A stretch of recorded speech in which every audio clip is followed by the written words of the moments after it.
Сәлеметсіңдер ме, құрметті оқушылар? Бүгінгі сабағымыздың тақырыбы қыстырма сөз. Біз сендермен өткен сабақта қыстырма сөздің не екенін білдік. Сөйлемде сөйлеушінің әр алуан көзқарасын білдіретін сөздерді қыстырма сөздер деп атаймыз. Бүгінгі сабақта сендер қыстырма сөздерді ажыратасыңдар және тыныс белгілерін дұрыс қоясыңдар. Өз сөзіңді жүйелі түрде жоспарлап, сөйлеу мәдениетін сақтап сөйлейсіңдер. Берілген сөйлемдерді ерекшелігіне қарай топтастырыңдаршы. Және өз таңдауыңды түсіндіріп көр. Бірінші топтағы сөйлемдер. Қарағым, жаманмен дос болсаң, қаларсың ұятқа. Құлыным, ешқашан ғайбат сөз сөйлеме. Кішілерге қамқор болу керек, балам. Екінші топтағы сөйлемдер. Шынымды айтсам, сізбен келісе алмаймын. Анамды мен де сүймес сірә. Орындаған тапсырмаң меніңше дұрыс. Балалар, қандай ерекшеліктері бойынша топтастырдық? Дұрыс айтасыңдар.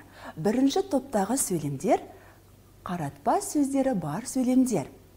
Мұндағы қарағым, құлыным, балам сөздері қаратпа сөздер.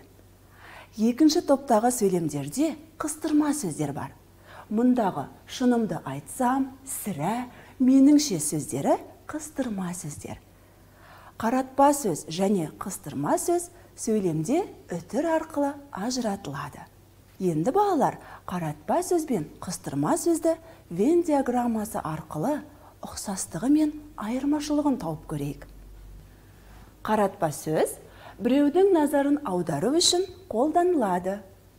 Қыстырма сөз сөйлеушінің әр алуан көзқарасын білдіреді. Екеуіне ортақ нәрсе не, балалар? Екеуіне ортақ үтір, дұрыс айтасыңдар. Себебі қаратпа сөз және қыстырма сөз сөйлемде үтір арқылы ажыратылады. Жарайсыңдар, балалар. Бұл ережелерді естеріңе сақтаңдар. Берілген өлеңді мұқият тыңдаңдар. Жақсы мен жаман. Жақсы деген немене? Әдеп пенен өнеге.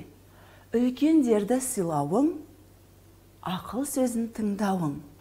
Жаман деген немене? Жаман деген жақсы емес. Жей қоятын тәтті емес. Жақсы істерді көрмеуің, кішіге көмек бермеуің. Балалар, өлеңде берілген жақсы мен жаман істерді атайықшы. Жақсы істер әдеп, өнеге, үлкенді сыйлау, ақылды тыңдау. Жаман істер жақсы істі көрмеу, көмек бермеу. Ендеше осы сөздерді қолданып, төмендегі қыстырма сөздерді пайдаланып сөйлем құрап көріңдерші. Мысалы, меніңше үлкендерді сыйлау жақсы қасиет. Қане, қалған қыстырма сөздерді пайдаланып сөйлем құрап көріңдер. Балалар, құрай алдыңдар ма? Ендеше жауаптарыңды салыстырып көріңдер. Расында, ақылды тыңдау жақсылыққа бастайды. Менің ойымша, жақсы істі көрмеу, көмек бермеу дұрыс емес. Әлбетте, әдеп, өнеге отбасынан басталады. Мәтінді мұқият тыңдаңдар. Нағашымен кездесу. Ілияс нағашым мені танымады.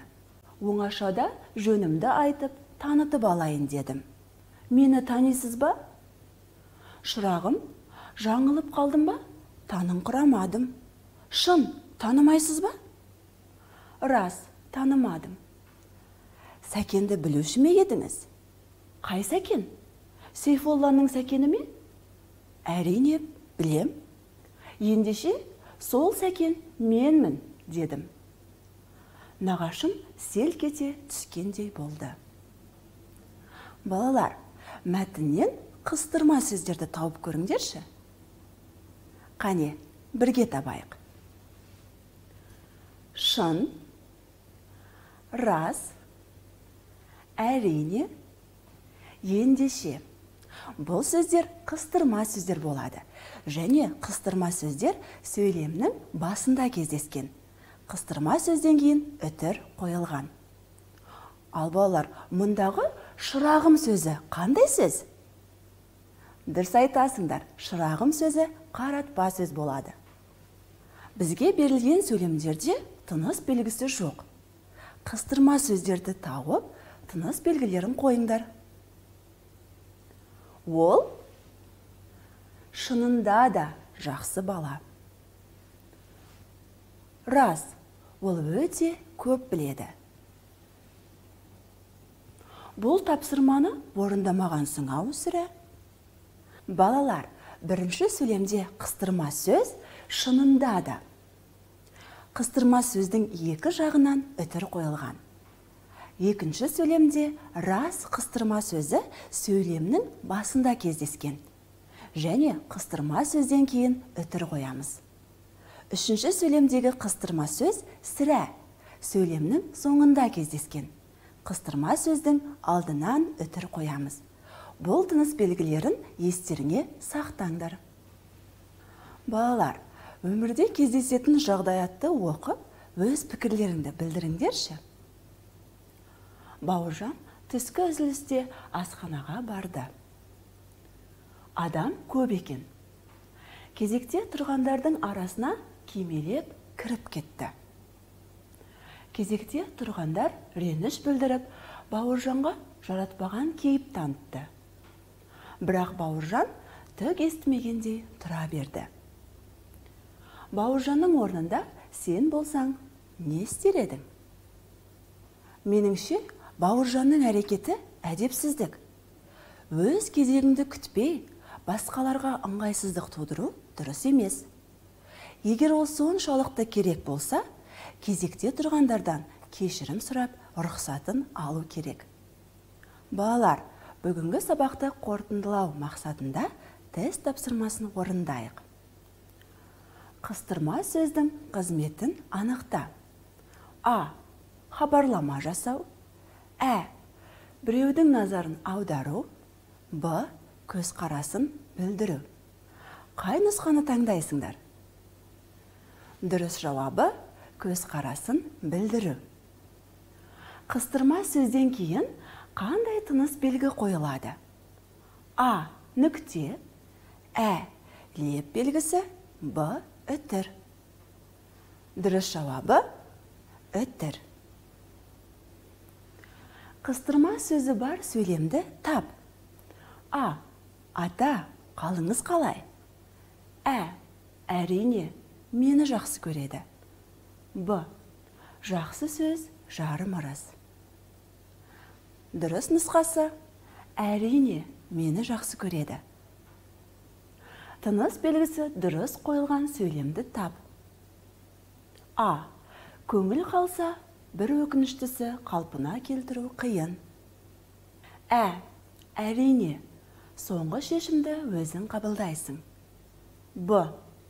Кішілерге қамқор болу қажет екен, расында. Қай нұсқасы дұрыс? Дұрыс нұсқасы Б. Кішілерге қамқор болу қажет екен, расында. Сөйлемнен қыстырма сөзді тап. Осынау үйде қалайда, барау сірә сыр бөтен. Мұндағы қыстырма сөз сірә. Жарайсыңдар балалар. Енді сендер қыстырма сөзді ажырата аласыңдар деп сенемін. Бүгінгі сабақта сендер қыстырма сөздерді ажыраттыңдар және тыныс белгілерін дұрыс қойдыңдар. Түрлі жағдаяттағы қатысымдық әрекеттерде өз сөзіңді жүйелі түрде жоспарлап, сөйлеу мәдениетін сақтап сөйледіңдер. Жарайсыңдар балалар. Бүгінгі сабағымыз аяқталды. Сау болыңдар.